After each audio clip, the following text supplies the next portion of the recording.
Hello folks, fellow YouTubers and friends. This is my video on the Milk Effect two-stage oscillator secrets, and some people are missing the S on the end of the word secrets. So there's more than one, and actually it's the secrets are on the building of the two-stage oscillator and trying to cut out flaws such as the bicycle frame. It's not the bicycle frame so much as it is the angle of the pivot points. Okay, and I think if you go back and if you don't realize it, you can go back and look at the other two videos and you'll see what I'm talking about. But anyway, this one is on the leverage, and it should be the final, unless something comes up, video on the actual building of it and the mechanics of building it, and that is the leverage. And the reason I'm talking about leverage here is I've always said many times to the guys working for me, if I tell you that a rooster can pull a freight train, don't ask any questions, just hook his ass up to it. But then they'll realize that some people might want to ask a question, like, for example, how do you want me to hook it up? Leverage or pulleys? Huh? Duh, I said he could pull it. Don't tell me he can't. I said he can. I wouldn't tell you he can if I hadn't done it. Damn. Alright, the point I'm trying to make is there are still people, after 12 years and over 100 videos, there's still people telling me, that's impossible, you can't do that, it won't work. And my question is, do I have to go back the 100 times that I've done it and undo, because you are the professional, you're the expert, they're telling me it's impossible, so I need to go back and undo what I've done? I've done so many things in my life, and other people see me for the first time in their life. They see me do it and tell me it's impossible, it can't be done. I just want to shake my head. I get tired telling them, okay, because of you and your authority, I need to go back and undo what I've already done more than once. Look, I don't know exactly how it works or why it works, but I do know it does work, and it is not creating energy from nothing, but it is putting out more energy than I am putting in. That's the secret. I am putting in. It's getting energy from somewhere else. It's multiplying the energy, and there's something else going into the machine. So don't tell me it won't work. It does work. You want to tell me something? Explain to me how it won't work, because it does work. Now, the reason I'm doing these videos, the secrets of the two-stage oscillator, is these three videos. This one in a minute, it won't take long to explain it because it's on leverage, and everybody already knows about leverage, but I've got a couple of tricks that I like to use. Anyway, the thing is, after this video, we're going to go into the mechanics of how to build it, how to do mathematics and figure up what you want to build according to what you want to do with it. A motor, it's a motor. It's not a generator, electric generator. It's not an air compressor. It's not a rock pounder. It's a motor. But it's unlike any other motor you've ever used. The more resistance you put on it, the more efficient it is. Until you put so much resistance, it just plain stops. It's just that simple. Oh, damn. Alright, first off, you pick a 50-pound weight up off the floor, you put 2 feet, you've generated, or you've created, not created, but you've generated 100 foot-pounds of energy. You put it on a table, you haven't done anything but store 100 foot-pounds of energy. 100 foot-pounds of energy. Now, if you take it off the table and drop it, then you're letting go 100 foot-pounds of energy. It's going to hit the floor with 100 foot-pounds of energy. You've done absolutely nothing but created work for yourself, patching the floor. Now, if you fasten it to a 25-pound weight, it's going to take that 25-pound weight and snatch it down, or rather snatch it up on a pulley, 2 feet. That is work. You can do that. You can take it and put it on a generator that 50 pounds falling 2 feet will actually turn the generator and create electricity. Now you've done work. And that's what the two-stage oscillator does. It picks up weight and drops it. It picks up weight and drops it. However, in picking up the weight, if you do it right, it will come up with a force and it'll go down with a force. Therefore, smoothing out. You don't take a second to pick up 100 pounds, 1 foot, and drop it 1 foot doing work. It takes you a half a second to pick it up. You drop it for a full second running a generator. Well, then, you can smooth it out by picking up half the weight with the excess force turning the generator, and drop that weight, half of that weight, and that weight is turning the generator.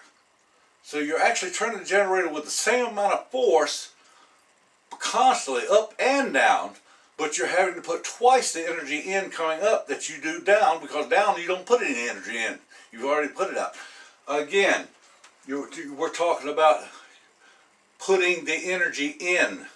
With the two-stage oscillator, the energy you put in is way less than the energy you get out. That I cannot explain. I can theorize, surmise, whatever. And we can also, all of us, assume. And we know how to spell that word. Okay, so let's get down to the nitty-gritty. It's nothing my soapbox. I guess you get tired of people telling me I can't do something I've already done. I mean, yeah. Anyway, levers. Okay.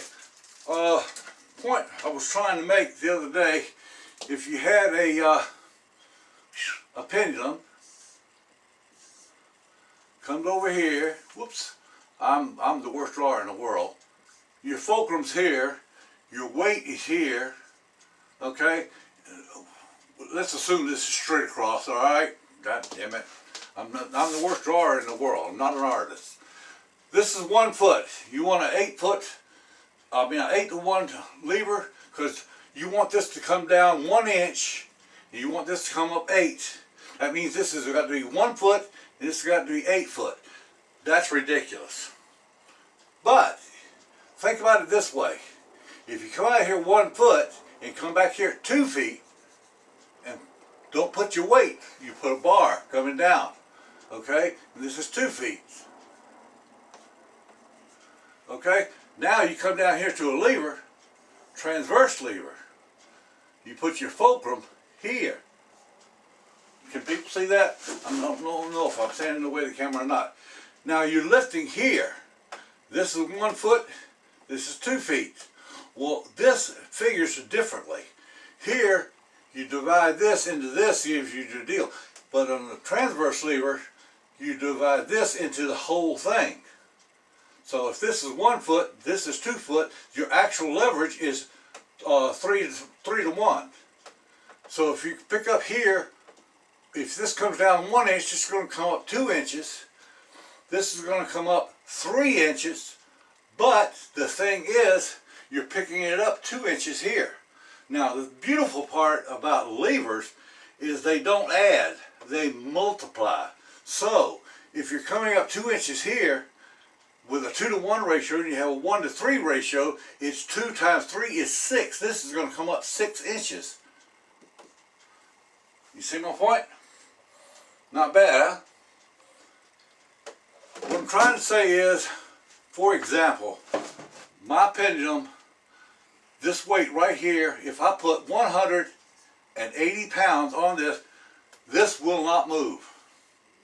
It does, because I built it wrong and it's got too much flex in it. But in reality, if you build it right, this will not move.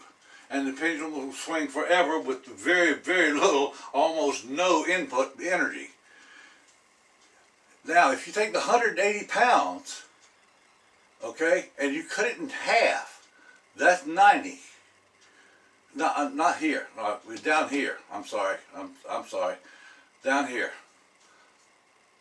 You put 90 pounds on it. That means when it comes down and tries to lift 180 here, it's going to come up, and it's going to come up 4 or 5 inches. But there again, when this goes up and this comes down, it's going to come down with 90 pounds of force. It's going to go up with 90 pounds of force, and it's going to come down with 90 pounds of force. So that 5 inches at 90 pounds up and plus equals 45. I'm sorry. Ah, damn. 450. All right. But it's also going to come down, so it's plus 450. So it's actually generating 900 inch-pounds of usable energy. Now, here's the part about the pendulum length. The length is your speed. That's your timing. Now, at 2 meters, it's 2 seconds. It's 1 second per meter in length. That is directly proportional. Okay, so you have 2 seconds for it to swing over here and back. Now, when it's swinging over, half a cycle is 1 second to come here and come back. All right, so you're going to get a lift and a drop. 900 inch-pounds per half cycle. Full cycle is 1,800 inch-pounds in 2 seconds. 900 per second, 1,800 in 2 seconds. I like to work in the seconds, so let's take the 900. If you take 900 inch-pounds and convert that by any formula you want to electricity, it will come out to 115 to 120 watts. And that is exactly what my machine is putting out. And I am putting in less than 12 inch-pounds per half cycle. So I'm putting in 12 inch-pounds and getting out 900 inch-pounds. If that's not over Unity, I'll kiss your butt and give you 3 days to advertise in the newspaper to draw a crowd to watch. Now, the energy, it is not creating energy from nothing. We all know that's impossible. But it is generating more energy than I am putting in, not Mother Nature, not the laws of physics. The laws of physics are true. I believe in them. Totally, 100%. The point is, you build your pendulum, you lock it down by adding weight to it till it does not move. At the point it does not move, you weigh the resistance that keeps it from moving. At that point, I mean, take a piece of paper. If it'll pick it up just barely where you can slide a piece of paper under it, that's perfect. Then you take half of that weight, and that's what you put on it, and then you've got that much force going up, and it'll go up. Depending on your timing, at 7 feet, it'll go up for 1 second, half a second actually, and it will raise that 90 pounds a half a second. And it'll drop that 90 pounds in a half a second. So what you need is a resistance of 90 pounds that will allow 90 pounds to move 5 inches in 1/2 second. Or 90 pounds, 10 inches in 1 second, actually. Because you're going a half second up, half second down. I hope you get this. If you don't, study my figures and see what I'm right. Yesterday, rather the other day in the video too, I said something about my ratios up here, and I said, well, if it's 1 foot here, 2 foot here, 12 inches, 24, and I said 18, and then I said 30. It should have been 36. I mean, 2 to 1. I just wanted to correct that. I made a mistake. Nobody caught it yet so far. But if they did, they probably knew what I was talking about. All right, enough of that. Just, again, I'm getting tired of people telling me I cannot do what I've already done. Hopefully tomorrow, we're going to go over some math on this and help you guys figure out whatever job you've got.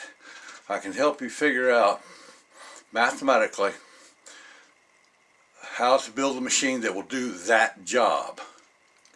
And what I'm going on this, I'm going to need a little help from some of you guys out there. I know what the ratio of mechanical gain is at 2 meters, which is 6.5 feet roughly, give or take a fraction. But what I need to know, there's got to be a formula somewhere that tells you that a certain poundage falling at a certain distance on a pendulum gives X or Y times Z and H power. Because I do know that at 3 meters it's a lot more. Well, at 2 meters it's 3 times whatever your weight is. At 3 meters it's way more than that. Okay, so anyway, if anybody knows that or can figure it out, please let me know. That way I'll know what I'm talking about tomorrow. All right, thank you. Bye.